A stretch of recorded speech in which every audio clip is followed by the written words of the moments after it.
중국에서 한 사람이 두 사람이었죠. 두 사람이 마약을 밀제조해서 판매를 했습니다. 중국에서는 마약을 밀제조해서 판매를 하게 되면 50g만 만들어도 반드시 사형에 처합니다. 그런데 이분은 무려 자기 혼자서만도 3,600g의 마약을 만들어서 거기까지 팔기까지 했어요. 그러다가 붙잡혔습니다. 그래서 사형 언도를 받았어요. 1심에서 사형 언도, 2심까지도 사형 언도 100% 확정이 된 겁니다. 그 소식을 들은 아내가 한국에서 지금 중국에서 붙들려서 중국 사법당국에 심판을 받고 감옥에 있는 겁니다. 한국에 있는 그 아내가 그 소식을 듣고 새벽마다 나가서 기도하고 밤마다 나가서 하나님 앞에 부르짖어 기도합니다. 하나님께는 능치 못함이 없사오니 우리 남편 좀 제발 살려달라고.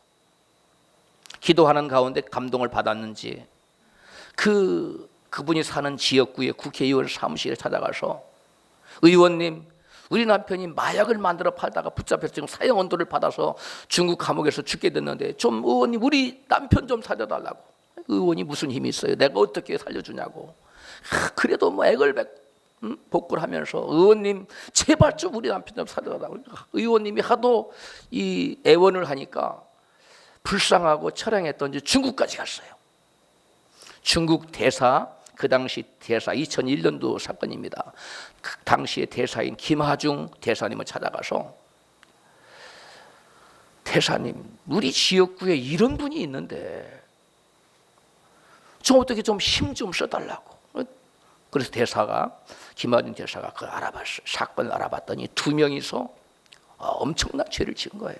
이거는 100% 죽을 수밖에 없는데 그래도 그 아내가 그렇게 기도한다 그러니까 한번 이 일을 추진해보자 해서 자기 부하 중에 이영백 참사관이라고 은퇴를 2년 남겨둔 사람이 예수를 잘 믿는 분이었는데 당신 마지막에 은퇴하기 전에 정말 두 사람 한번 살려봅시다. 그러니까 그분이 그 사건 전모를 파일을 다 쳐다보고 찾아와서는 대사님 이거는 임파서블입니다. 이거는 천하 없는 사람도 한국의 대통령이 나서도 이건 불가능한 일입니다. 왜냐하면 중국에서는 마약을 50g만 만들어도 사형에 처하지 않은 예가 없습니다. 다 사형에 처했는데 3,600g을 혼자 만들어서 팔았는데 이게 어떻게 가능합니까? 김하중 대사님이 참사관님 그러지 말고 우리 힘으로는 불가능한 하나님 붙잡고 그분 아내가 지금 뭐 밤이 맞도록 철회하고 새벽마다 울부짖고 기도한다고 하지 않습니까? 우리도 기도하면서 한번 해봅시다 해서 사건을 맡겼어요. 이명박이라는 이영백 참사관이 그 사건을 맡아가지고 이제 그 본인을 찾아갔어요. 감옥에. 나오라고 한 게 아니라 자기가 철장문을 열고 죄수 안으로 들어갔어요. 들어갔는데 완전히 사삭이 되어서 이제 죽기로 작정하고 포기한 인생이었어요. 그런데 그 이영백 참사관은 한 번도 소리를 내서 기도해 본 적 없다는 거예요. 자기 평생에. 그런데 그분을 만나자 너무나 불쌍하니까 손을 잡고 부르짖어 기도한 거예요. 하나님, 이용은 살려주세요. 그 사람 기도를 하는 거예요. 이보시오, 지금 당신 아내는 당신을 위해서 밤이 맞도록 철회하고 새벽마다 부르짖어 기도하는데 당신 살아야 되지 않겠소? 그러니까 한다는 말이 제가 어떻게 살아납니까? 제가 살아날 길이 어디가 있습니까? 그런 말 마시오. 자기도 모르게 나온 겁니다. 이영백 참사관 입에서 당신 기도하면 삽니다. 할렐루야. 그렇게 말하니까 이분이 눈을 동그랗게 뜨더니 기도하면 살 수 있습니까? 그런데 어떻게 기도해야 되지요? 그래서 예수님의 십자가 사랑을 의지하고 그간 지은 모든 죄를 참회하고 고백하면서 용서를 구하는 기도를 간절히 마음 다해 드리십시오. 끊임없이 하십시오. 그렇게 하고 나왔다는 거예요. 그리고 나와서 시간이 흘렀어요. 김하중 대사, 이영백 참사관, 조국에 있는 아내, 그 섬기는 교회 성도들 다 벌떡 일어나서 기도합니다. 그리고 대사와 중국에 있는 김하중 대사가 그 요로를 통해서 그 사법 당국의 우리나라로 하면 장관이죠. 그 무슨 장관입니까? 형 다루는 거 무슨 장관이에요? 그 만나서 사건을 의뢰해서 안 된다. 계속 만나서 중국과 한국의 우호를 위해서 좀 고려해달라. 여러 차례 여러 경로를 통해서 부탁을 하니까 결정을 내렸는데 그 5개월 만에 사형 언도를 받아야 되는 사람 사형 언도를 받지 않고 사형 확정 판결은 그대로 두고 집행유예 2년을 선고했어요. 할렐루야. 이게 무슨 말이냐면 사형 언도를 하지 않고 그분을 뭐 하겠다는 거예요?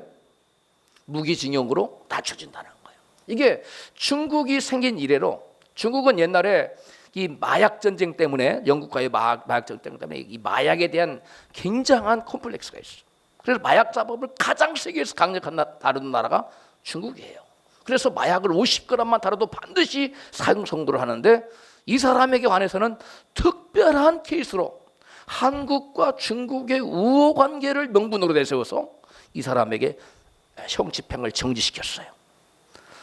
전무후무한 놀라운 기적적인 사건이 일어난 겁니다. 할렐루야. 여러분, 이처럼 하나님은 죽을 수밖에 없는 죄인도 진심으로 회개하고 기도하면 그 기도를 뭐 해주세요? 들어주신다는 겁니다.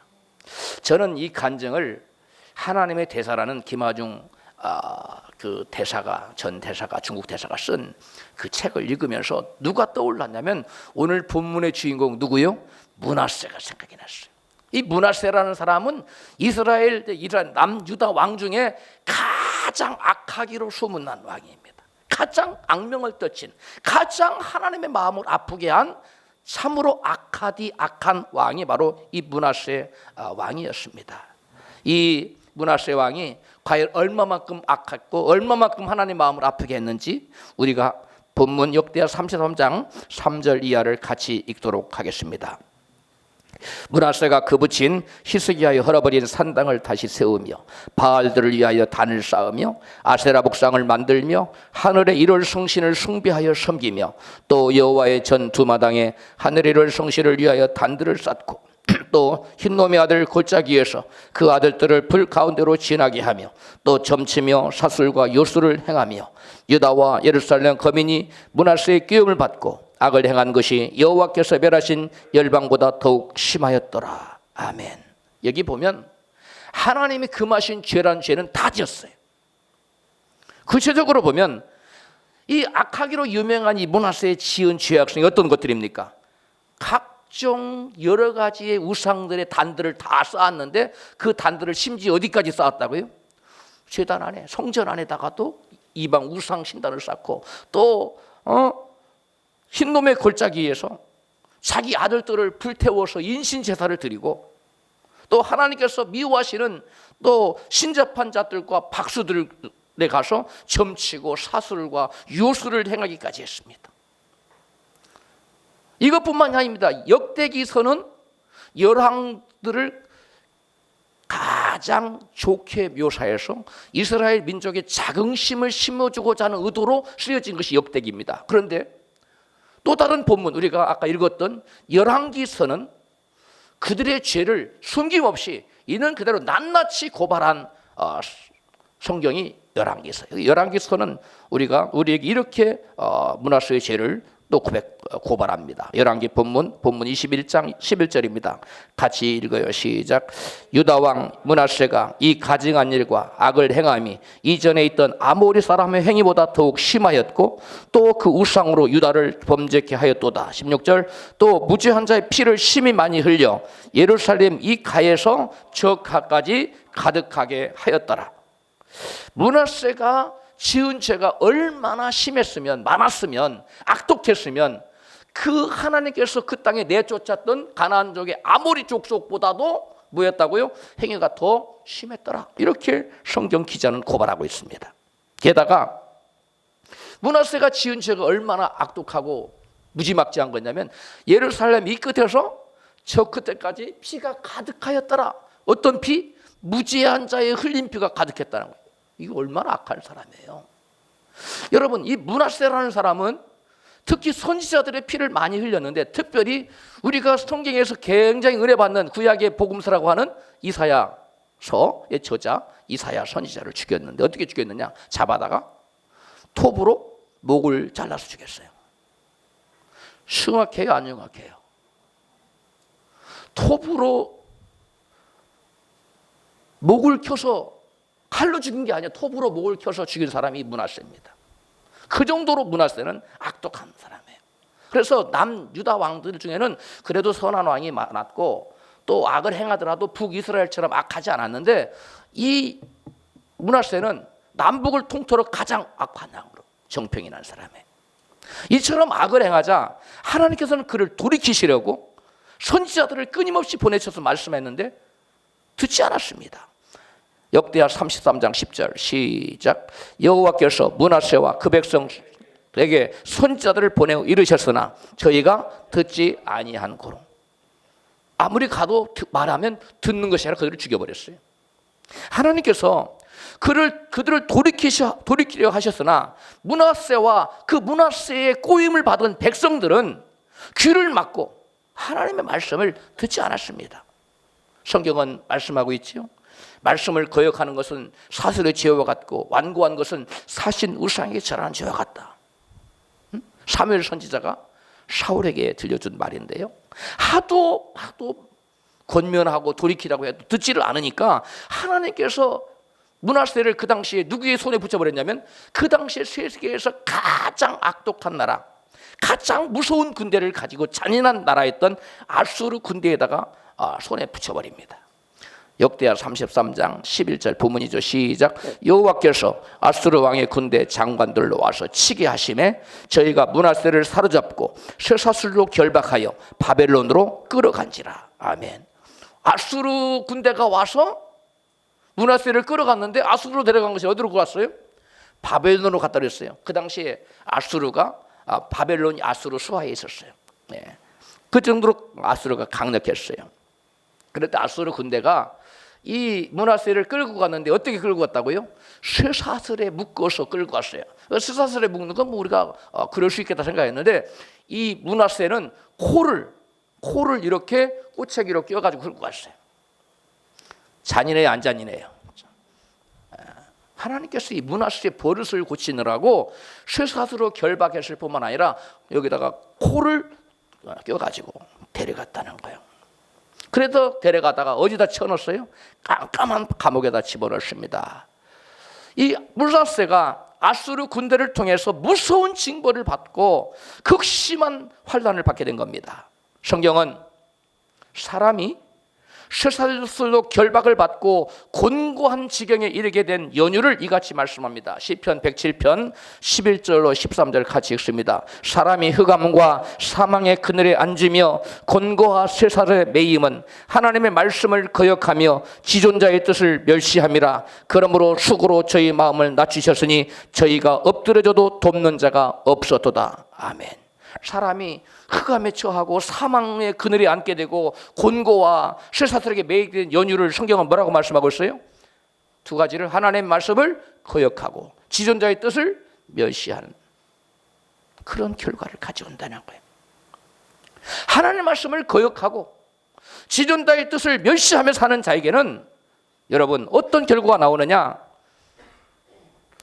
환난에 당하고 고난을 당하고 압제를 당해도 그를 도울 자가 아무도 없다는 거예요. 아무도 도울 자가 없어요. 므낫세가 지금 아수르의 공격을 받고 침공을 받아서 그렇게 끌려가는데도 누구 하나 나서서 도와주는 사람이 없었어요. 그런데 그 아버지 히스기야 때는 므낫세 때보다도 더 많은 병력 18만 5천 명을 데리고 와서 히스기야 보고 성을 에워싸고 항복하라고 했는데 히스기야가 하나님께 기도합니다. 하나님, 강한 자와 약한 자의 도우시는 하나님밖에 없사오니 하나님께서 나를 도와달라고. 그리고 항복하지 않아요. 그때 어떤 역사가 나타났습니까? 성경은 이렇게 말씀합니다. 여호와의 사자가 그 밤에 나와서 아수르 군대 18만 5천을 다 쳐 죽였는데 아침에 오니까 다 산 송장이 다 죽은 송장이 되었더라. 여호와의 사자가 누구예요? 예수님이에요. 구약시에 예수님 여호와의 사자로 표현됐어요. 예수님이 나타나셔서 하나님을 의지하는 히스기야를 위해서 히스기야가 하나님을 나를 좀 도와달라고 하니까 그 겸비한 히스기야의 믿음을 보시고, 히스기야를 통해서 믿음을 보시고 여호와의 사자가 나타나서 아수르 군대 얼마를? 18만 5천만 원 그 밤에 다 쳐주겠어. 다 지으니까 송장이 되었어. 그런데 그 아들 므낫세는 하나님 앞에 겸비하지 않았어요. 하나님 앞에 교만했습니다. 하나님 뜻을 멸시하고 하나님 말씀을 거역하며 살았어요. 그러자 므낫세가 환난을 당해도 누구 하나 나서서 도울 자가 있었더라 없었더라? 아무도 없었다는 거예요. 그는 붙잡혀 쇠사슬에 매이고 코를 꼬챙이에다 끼워서 질질질 거기까지 끌려갔어요. 마차에 태워간 게 아닙니다. 걸려서 데려갔어요. 그 먼 거리를. 이렇게 고난을 당하자, 이렇듯 놀라운 징벌을 받게 되자, 쇠사슬에 묶여서 감옥에 갇히게 되자, 그때서야 비로소 므낫세는 하나님 앞에 회개하기 이릅니다. 고난 중에 그가 자기의 잘못을 깨닫고 여호와를 하나님으로 섬기지 않고 하나님의 말씀을 거역하고 여호와를 멸시했던 모든 죄를 철저히 자복하고 회개했을 때에 하나님께서는 그의 간구하는 기도를 들어주셨습니다. 본문 역대하 33장 12절입니다. 같이 읽어요. 저가 환난을 당하여 그 하나님 여호와께 간구하고 그 열조의 하나님 앞에 크게 겸비하여 기도한 고로 하나님이 그 기도를 받으시며 그 간구를 들으시사 저로 예루살렘에 돌아와서 다시 왕위에 거하게 하시며 므낫세가 그제야 여호와께서 하나님이신 줄을 알았더라. 아멘. 저는 이 성경 이 부분을 읽을 때마다 정말 마음이 뭉클해져요. 우리 하나님은 자비가 얼마나 크신 하나님이신지, 이렇게 악독하고 도저히 용서받을 수 없을 것 같던 극한 악으로 치달았던 므낫세까지도 그가 마음을 겸비하고 낮추고 회개하고 하나님께 간구하니까 그의 기도를 들어줬다는 거예요. 그를 용서해 줬다는 거예요. 여러분, 우리가 아무리 죄를 지었기로서니 므낫세만큼 지은 사람이 누가 있겠어요?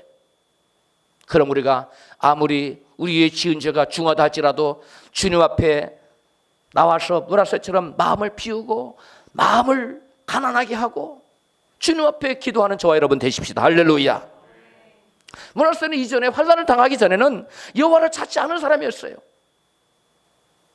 이방신들을 잔뜩 여호와의 성전에 갖다 놓고 섬기던 사람이었어요. 여호와 앞에 겸비하지 않았습니다. 그는 혼합주의 신앙을 가지고 있었어요. 그러나 저가 환난을 당하고 나서야 비로소 여호와가 하나님이시라는 사실을 비로소 깨닫게 되었다는 거예요. 그 깨달음으로 인해서 그는 여호와께 나와서 간구하며 기도했다는 거예요. 성경은 회개하며 부르짖는 자의 기도를 하나님은 들으신다고 말씀하고 있어요. 시편 107편 12절입니다. 같이 읽습니다. 이에 저희가 그 근심 중에 여호와께 부르짖음에 그 고통에서 구원하시되 흑암과 사망의 그늘에서 인도하여 내시고 그 얼군 죄를 끊으셨도다. 아멘. 누구나 살다 보면 죄를 지을 수 있어요. 그러나 죄에서 머물러 있고 거기서 탄식하고 끝나면 안 되는 거예요. 우리가 비록 죄를 지었을지라도 근심 중에 여호와께 나와서 뭐 해야 돼요? 부르짖어야 돼요. 그러면 그 부르짖는 자, 스스로 마음을 낮추고 마음을 겸비하게 하여 죄를 회개하고 돌이키는 자의 그 간구를 하나님께서는 들어주신다는 겁니다. 그래서 흑암과 사망의 그늘에서 인도해 내신다는 거예요. 그리고 얼군 줄로 그를 꽁꽁 묶었던 그 모든 줄을 쇠사슬을 여러분 끊어버려 주신다는 겁니다. 유다 열왕 중에 가장 악한 왕으로 소문났던 유명했던 악명 높던 므낫세가 회개하고 돌이키자 하나님께서는 그 므낫세의 기도마저도 그 므낫세의 회개마저도 들어주셨다는 거예요. 그러므로 저와 여러분에게 소망이 있는 겁니다. 할렐루야. 므낫세 같이 악한 왕도 하나님이 그 기도를 들어주시고 그 회개를 기뻐 받아주셨는데 우리가 마음을 낮추고 하나님을 찾고 회개하고 기도하면 우리를 어찌 주님께서 받아주시지 않으시겠습니까? 진정으로 회개하는 므낫세가 되었을 때 하나님은 그 므낫세의 기도를 기뻐 받으셨어요. 그래서 그를 어떻게 했어요? 자기 고국 예루살렘 다시 돌아가게 해주시고 돌아가게 했을 뿐만 다시 이전에 있던 왕위도 다시금 회복시켜줬어요. 기간이 꽤나 오래 지났는데도 불구하고 그 왕위를 다시금 회복하는 것은 쉬운 거 아닙니다. 하나님의 전적인 개입이 없이는 불가능한데 하나님은 므낫세가 얼마나 철저히 그 감옥에서 회개를 했던지 그가 고토에 돌아가면 물론이고 모든 구속에서 자유케 되면 물론이고 그의 전직을 왕위를 회복시켜줬다는 거예요. 할렐루야. 혹시 여러분에게 여러분 중에 쇠사슬에 매인 것과 같이 느껴지는 환난이나 곤고는 없으십니까? 므낫세처럼 하나님께서 싫어하시는 이 우상을 버리고 죄를 회개하며 주님께 나오면 모든 사슬이 풀어질 줄로 믿습니다. 므낫세처럼 진정으로 회개하는 사람에게 용서하지 못할지란 하나님에게 없는 것입니다. 어떠한 죄를 범했다 할지라도 진정으로 마음을 비우고 회개하고 하나님께 나오면 우리 하나님께서는 그 자의 기도를 들어준다는 것입니다. 우리 하나님께서는 가장 싫어하는 것, 극도로 싫어하는 것이 있습니다. 그게 뭡니까? 우상숭배입니다. 우상숭배는 보이는 것에만 절하는 것이 아니라 보이지 않는 것에도 절하는 것, 똑같은 우상입니다. 그래서 성경은 너희는 우상을 집에 드리거나 그 보이는 우상이죠. 또 마음의 우상을 드리지 말라. 이거는 마음의 우상입니다. 보이지 않는 우상이에요. 그런 사람들은 진멸을 당할 거라고 경계하고 있습니다. 신명기 7장 26절입니다. 너는 가정한 것을 내 집에 드리지 말라. 너도 그와 같이 진멸당할 것이 될까 하노라. 너는 그것을 극히 꺼리며 심히 미워하라. 그것은 진멸당할 것입니다. 여러분 보이는 우상 여러분 집에 들고 가면 안 돼요. 그 다음에 에스겔서 14장 10절 이하는 마음의 우상을 말합니다. 자기 우상을 마음에 들이며 죄악에 거치는 것을 자기 앞에 두고 자기를 위하여 내게 묻고자 하여 선지자에게 나오는 자에게는 나 여호와가 친히 응답하여 그 사람을 대적하여 그들로 놀라움과 감개와 속담거리가 되게 하여 내 백성 가운데서 끊으리라. 우상을 마음에 들이는 것을 하나님께서 극도로 경계하시는 이유가 무엇일까요? 그 이유를 에스겔 선지자는 에스겔서 16장 17절에 같이 대답하고 있습니다. 네가 또 나의 준 금, 하나님께 주신 금, 은 장식품으로 너를 위하여 남자 우상을 만들어 행음하며. 이게 무슨 말이냐면 오늘날 우리에게 적용한다면 하나님께 내게 주신 돈 가지고 돈을 더 사랑해서 행음해. 영적 간음을 하는 거예요. 여기서 이 말씀 뭐냐면 하나님께 우상 숭배를 극도로 싫어하는 이유가 뭐라는 거예요? 우상 숭배가 곧 뭐라는 거예요? 영적 간음이라는 거예요. 남자 우상을 만들어서 하나님 주신 은금을 가지고 남자 우상을 만들어서 섬겼다. 여러분은 여러분이 사랑하는 연인이 간음을 하며 막 돌아다니면 그 마음이 어떠시겠어요? 그보다 더 괴로운 게 있겠어요? 이 세상에서? 우리 하나님도 마찬가지. 우리 하나님이 우리에게 자녀를 줬는데 자녀를 하나님보다 더 사랑해. 우상을 섬기는 거야. 하나님 우리에게 돈을 하나님보다 더 사랑해. 그 우상을 섬기는 거야. 여기 똑같은 얘기. 하나님이 은금을 줬더니 그 은금을 가지고 뭘 만들었어요? 남자 우상 만들어가지고 영적 간음을 행한다는 거예요. 오늘날 우리는 어떻게 하는 것이 남자 우상을 만들어 행음하는 것입니까? 야고보서 4장 4절에 간음하는 여자들이여 세상과 벗된 것이 하나님의 원수임을 알지 못하느냐. 그런즉 누구든지 세상과 벗이 되고자 하는 자는 스스로 하나님과 원수되게 하는 것이니라. 세상을 사랑하는 것이 곧 세상이라는 우상과 영적으로 간음하는 것입니다. 요한일서 2장 15절 말씀합니다. 이 세상이나 세상에 있는 것들을 사랑치 말라. 누구든지 세상을 사랑하면 아버지의 사랑이 그 속에 있지 아니하니 이는 세상에 있는 모든 것이 육신의 정욕과 안목의 정욕과 이생의 자랑이니 다 아버지께로 쫓아온 것이 아니요 세상으로 쫓아온 것이라. 안목의 정욕, 육신의 정욕, 이생의 자랑을 추구하는 것, 이런 것들을 사랑하는 것, 바로 이런 것들이 마음의 우상을 드리는 것이라는 거예요. 좋은 차, 더 좋은 차, 더 좋은 집, 뭐 좋은 학벌, 돈 많은 거, 이런 것들을 사랑하고 이런 것들을 추구하고 이런 것들을 의지하며 사는 것, 이런 것들을 자랑으로 삼는 것, 이것이 여러분 이생의 자랑입니다. 이것이 육신의 정욕을 쫓아서 안목의 정욕을 쫓아서 사는 것이에요. 이런 삶들은 영적인 간음이라는 겁니다. 이 세상을 사랑하는 것. 간음하는 여자들이요, 세상을 사랑하는 것이, 세상과 벗된 것이 하나님과 원수된 것을 알지 못하느냐고 말씀하고 있어요. 저와 여러분은 오직 주님만 사랑하고 세상을 사랑하지 않은 저와 여러분 되시기를 축복합니다. 하나님께서 우리에게 좋은 집, 좋은 차, 훌륭한 자녀들, 좋은 학벌, 물질, 이런 돈, 이런 거 주신 것들은 하나님을 잘 섬기라고 주신 수단이에요. 그 자체가 우리 인생의 목적이 아니라는 겁니다. 그래서 하나님께서 우리에게 이것을 주면 많은 사람들이 이것을 수단이, 하나님을 섬기는 수단으로 쓰지 않고 뭘로 써요?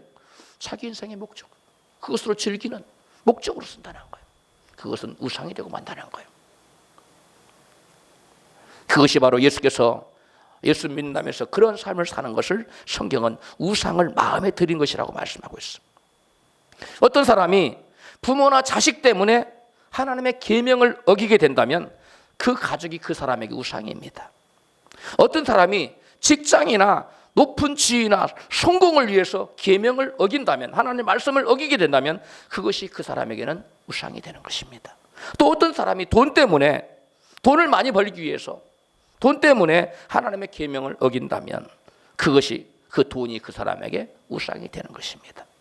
계명을 범하는 것은 하나님의 축복의 통로를, 축복이 내려오는 그 통로를 내가 막고 있는 것이라고 말씀드렸어요. 계명을 범하는 게 뭐라고요? 하나님의 축복의 통로를 내가 그 앞에서 딱 막고서 못 들어오게 막고 있는 거예요. 그러므로 저와 여러분은 죄와 싸우되 피 흘리기까지 싸워야 되는 거예요. 하나님이 우리에게 이 세상에서도 복받고 영혼에서도 여러분 영생의 축복을 받게 하고자 하는 하나님의 원래적인 뜻입니다. 그런데 우리가 하나님 주신 축복을 우상으로 바꿔버리기 때문에 하나님은 주시고 싶어도 못 주는 거예요. 오늘 본문은 므낫세와 그 백성이 우상숭배 죄 때문에 유다 자손이 망했다고 말씀하고 있어요. 세 번역으로 아까 읽었는데 같이 읽습니다. 유다의 므낫세 왕이 이러한 역겨운 풍속을 따라 그 옛날 아모리 사람의 한 것보다 더 악한 일을 하고 우상을 만들어 유다로 하여금 죄를 짓도록 잘못 인도하였으므로 주 이스라엘 하나님이 말한다. 내가 예루살렘과 유다에 재앙을 보내겠다. 이 재앙의 소식을 들은 사람은 누구나 가슴이 내려앉을 것이다. 내가 사마리아를 잰 줄과 아합궁을 달아본 추를 사용하여 예루살렘을 심판하겠다. 사람이 접시를 닦아 엎어놓은 것처럼 내가 예루살렘을 말끔히 닦아내겠다. 내가 내 소유인 내 백성 가운데 살아남은 사람을 모두 내버리겠고 그들을 원수의 손에 넘겨주겠다. 그러면 그들이 원수들의 먹이가 될 것이고 그 모든 원수에게 겁탈을 당할 것이다. 아멘. 이 세번역 성경으로 읽어드렸는데요. 이 말씀 그대로, 이 예언 그대로 므낫세 이후에 100년이 지나서 유다는 바벨론에 의해서 멸망을 당합니다. 그리고 유다 사람들이 바벨론으로 끌려갑니다. 성경이 분명히 유다와 유대 백성들의 죄 때문에 유다와 예루살렘을 심판하겠다고 말씀하신 그 말씀이 그대로 100여 년 후에 성취가 된 것입니다. 죄를 지으면 하나님은 그 죄를 물어요. 우리가 계명을 범하는 것은 단지 나만이 그 죄값을 갖는 것이 아니라 그 죄의 심각성은 어디까지 내려가요? 자손 3, 4대까지 흘러간다는 데 문제가 있는 겁니다. 문제의 심각성이 거기 있는 거예요. 그러므로 우리는 어찌하든지 죄를 짓지 않는 저와 여러분 되어야 될 줄로 믿습니다. 우리 옆에 계신 분에게 한번 축복해요. 우리는 결단코 죄와 멀리 떨어져 삽시다. 할렐루야. 그런데 문제는 내가 죄를 지은 죄는 내가 회개하면 됩니다.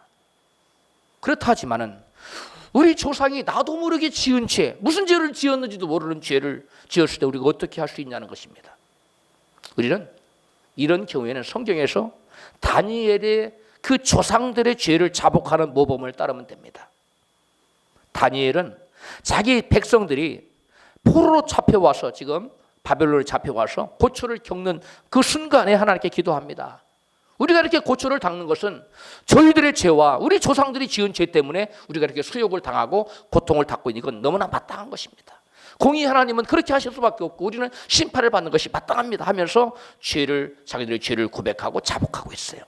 다니엘서 9장 16절 그리고 20절 말씀 같이 읽습니다.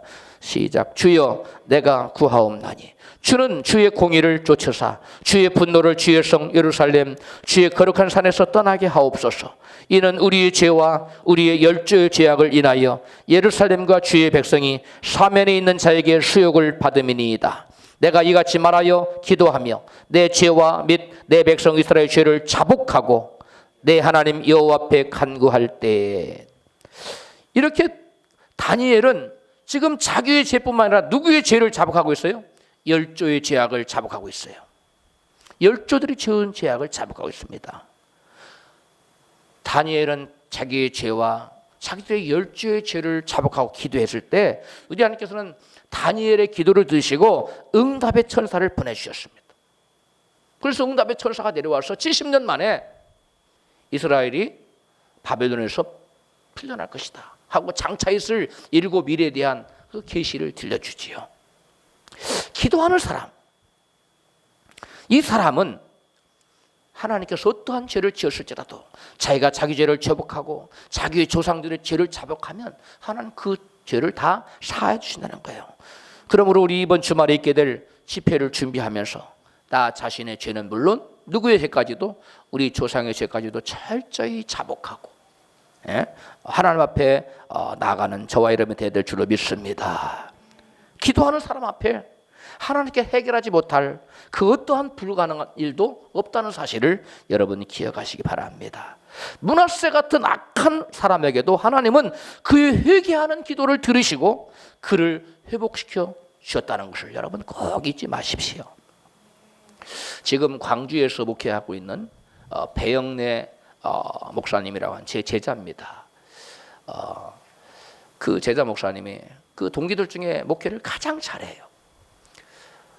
개척한 지 5년이 됐는데 약 30여 명이 이렇게 모이는 아주 목회를 차분히 잘하는데 그분이 참 금요일 날 이게 전화가 와서 통화를 하다가 간증을 하는 거예요. 이분 자기 자신의 간증을 했는데 오늘 여러분 설교하고 너무 똑같은 필요한 간증인 거예요. 그래서 제가 목사님 그 간증을 제가 이렇게 들어서는 제가 잊어먹을 수 있으니까 정확하게 안 해서 메일로 좀 타이핑해서 보내주십시오 하니까 지난 금요일 날 타이핑을 해서 메일로 보내줬어요.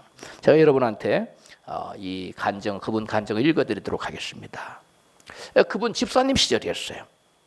하루는 그 남편이 교육 공무원인데 얼굴이 하얘가지고 집에 들어와요. 아니 당신 얼굴이 왜 이래요?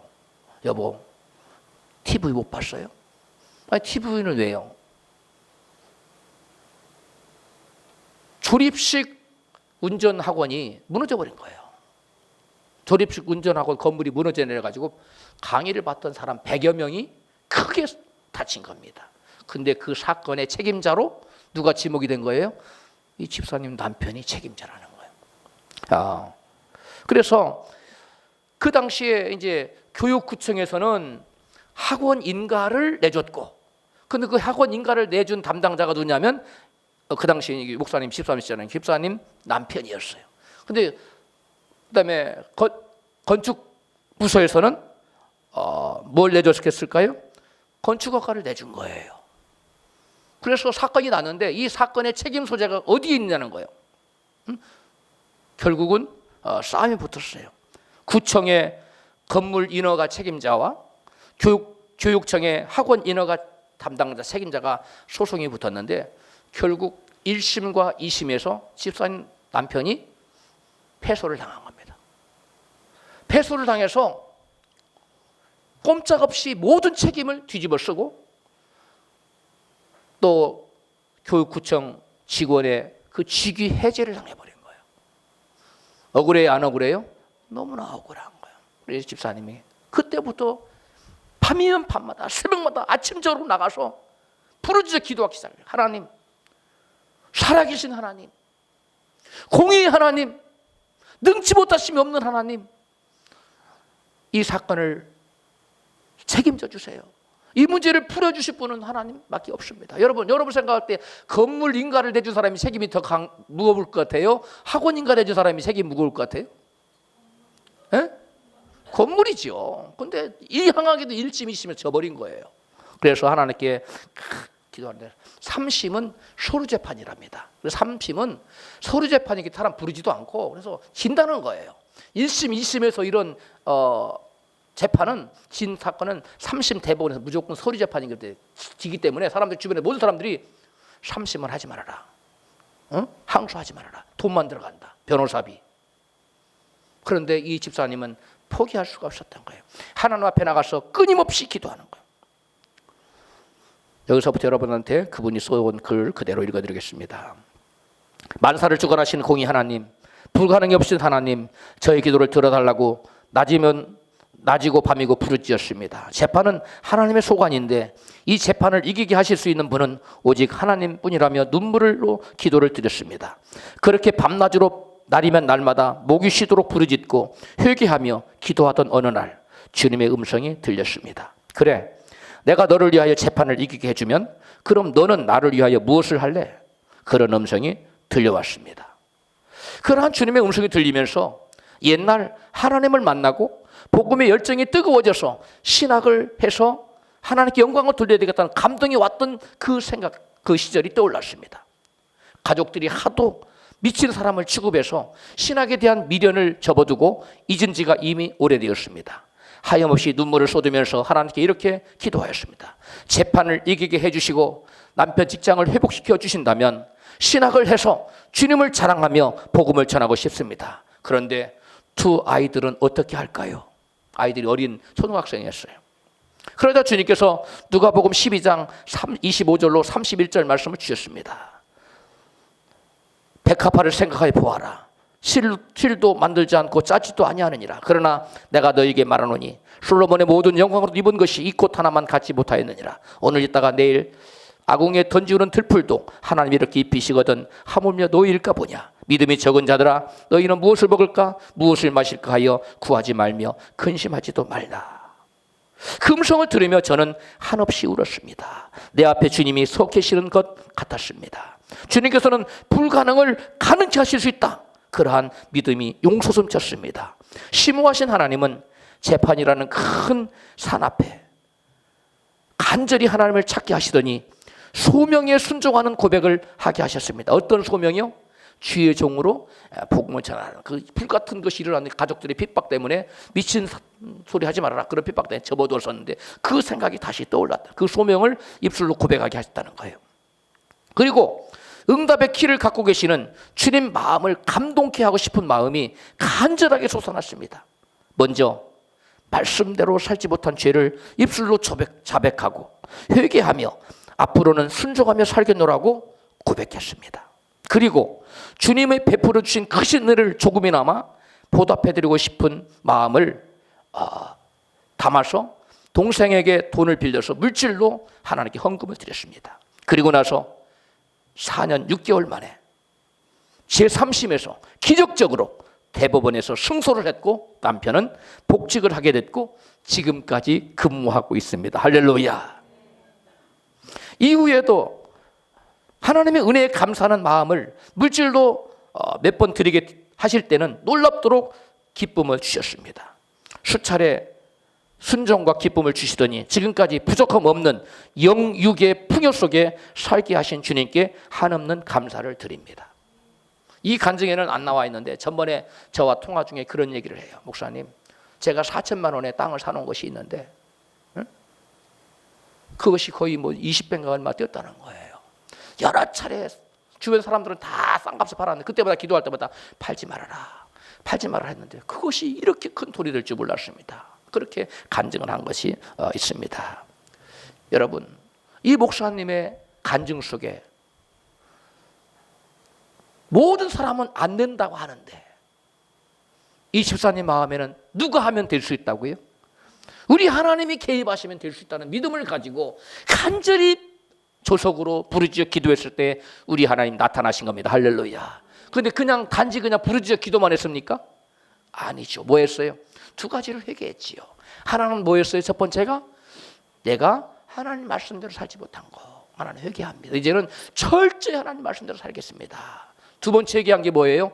하나님에게 뜨거운 하나님의 사명자가 되라는 불같은 소원을 줬는데 내가 가족의 뭐 때문에 핍박 때문에 접어두었었는데 내가 하나님 그 소원 이루어드리겠습니다. 순종하겠습니다. 하고 죄를 자백하고 나아갔을 때 하나님께서 그 당시 집사님이죠. 그 집사님의 기도를 들어 응답하시고 잃어버린 남편의 직장이 다시 복구가 되고 또 재판 비용이 여기는 안 나오는데 통화 중에 나온 얘기인데 재판 비용이 많이 들잖아요. 승소를 하면 돈이 남았다는 거예요. 또 주변에서 막 사람들이 도와주고 해가지고 그동안 재판 비용 썼던 것에 돈이 엄청 남았다는 거예요. 이와 같이 하나님은 자기 힘으로 불가능한 도저히 되어질 수 없는 그러한 사건 앞에서 태산 앞에서 하나님께 부르짖어 기도했더니 응답해 주시더라는 거예요. 할렐루야. 여러분, 므낫세의 왕, 그 악한 왕이 붙잡혀 갔습니다. 보통 사람 같으면 나 같은 사람이 뭐 하나님 노릇성 온갖 죄를 졌는데 마땅하게 그렇게 한 것이 아니라 므낫세가 마음이 연약해져서 마음을 겸비하게 하고 하나님께 돌아오잖아요. 하나님 앞에 나와서 간구했다고 성경이 돼 있어요. 간구하자 하나님 그의 기도를 들으셨다고 성경은 말씀하고 있어요. 이 목사님처럼 우리가 간구할 때 어떠한 큰 문제 앞에서도 우리 하나님 우리의 간구하는 기도를 들으신 줄로 믿습니다. 사랑하는 교우 여러분, 우리 하나님께서는 앞에서는 불가능이 없었다는 사실을 여러분 믿으십니까? 성경이 같이 말씀하셔요. 에레미야 33장 3절에 너는 내게 부르짖으라. 내가 내게 응답하겠고 내가 알지 못하는 크고 비밀한 일을 내게 보이리라. 우리가 부르짖으면 우리가 알지도 못하는 상상치도 못하는 크고 놀라운 일이 생기는 거예요. 아까 그 마약 사범, 도저히 불가능한 일 아닙니까? 그럼에도 불구하고 부르짖어 기도하니까 기상천외한 일이 생기잖아요. 중국 역사에서 한 번도 있어 본 적이 없는, 모든 사람이 안 된다는데 우리 하나님은 그 사건에 개입하자 그가 여러분 사형을 면제받고 무기수로, 지금까지도 지금 무기수로 복역하고 있어요. 하나님 바꿔주셨어요. 상황을 바꿔버립니다. 따라서 합시다. 우리가 부르짖으면 크고 놀라운 일이 생깁니다. 우리가 상상치도 못한 일이 생겨요. 그렇다고 마냥 부르짖어 기도만 한다고 해서 모든 기도가 응답되는 것은 아닙니다. 부르짖을 때 하나님과 나 사이에 막혀있는 무엇을 해결해야 돼요? 죄의 문제를 해결해야 돼요. 하나님과 나 사이에 막혀있는 죄의 문제를 해결해야 돼요. 누구처럼? 므낫세가 환난을 당했을 때 겸비한 마음으로 회개한 것처럼, 다니엘이 자기와 열조의 죄를 자복한 것처럼, 중국의 감옥에 갇힌 그 사람이 자기의 죄를 주님의 십자가 사랑을 의지하면서 고백하고 매일같이 기도한 것처럼, 제자 목사님 환난을 당해서 신학을 하라는 그 부르심에 불순종했던 것을 회개하고 말씀대로 사지 못한 죄를 회개하고 부르짖었을 때 우리 하나님께서는 하나님과 우리 사이에 막고 있는 죄를 회개할 때 우리의 기도가 속히 응답되는 줄로 믿습니다. 성경은 말씀합니다. 이사야 50장 2절에 내 손이 어찌 짧아 구속하지 못하겠느냐, 내가 어찌 건질 능력이 없겠느냐. 59장 1절 이사야 여호와의 손이 짧아 구원치 못하심도 아니요 귀가 둔하여 듣지 못하심도 아니라 오직 너희 죄악이 너희와 너희 하나님 사이를 내었고 너희 죄가 그 얼굴을 가리워서 너희를 듣지 않으시게 함이라. 하나님 손이 짧은 게 아니에요. 하나님 듣지 못하심도 아니에요. 하나님 능력이 부족한 게 아니라는 거예요. 문제는 우리가 부르짖어도 우리가 응답받지 못하는 부르짖지 않기 때문에 있고, 또 부르짖어도 사람 응답 안 되는 이유는 부르짖어도 하나님과 나의 사이에 뭐가 있을 때? 죄의 담이 있을 때, 그 죄를 회개하지 않으면 그 기도는 헛된 메아리가 될 수밖에 없어요. 그러므로 우리는 부르짖어 문제를 당했을 때 기도해야 될 줄로 믿습니다. 문제가 있습니까? 환난과 공고가 있습니까? 문제보다 크신 하나님 앞에 나와 부르짖는 여러분 되시기를 주님 축복합니다. 그리고 하나님과 나 사이에 있는 죄를 회개하십시오. 그리고 나면 하나님께서 우리를 묶고 있는 모든 사슬을 풀어주십니다. 그리고 문제가 해결될 것입니다. 기도 앞에 불가능이 없다는 사실을 여러분 잊지 마십시오. 그리하여 문제 앞에 기도하여 기적을 체험하며 사는 저와 여러분 되시기를 주 이름으로 축복합니다.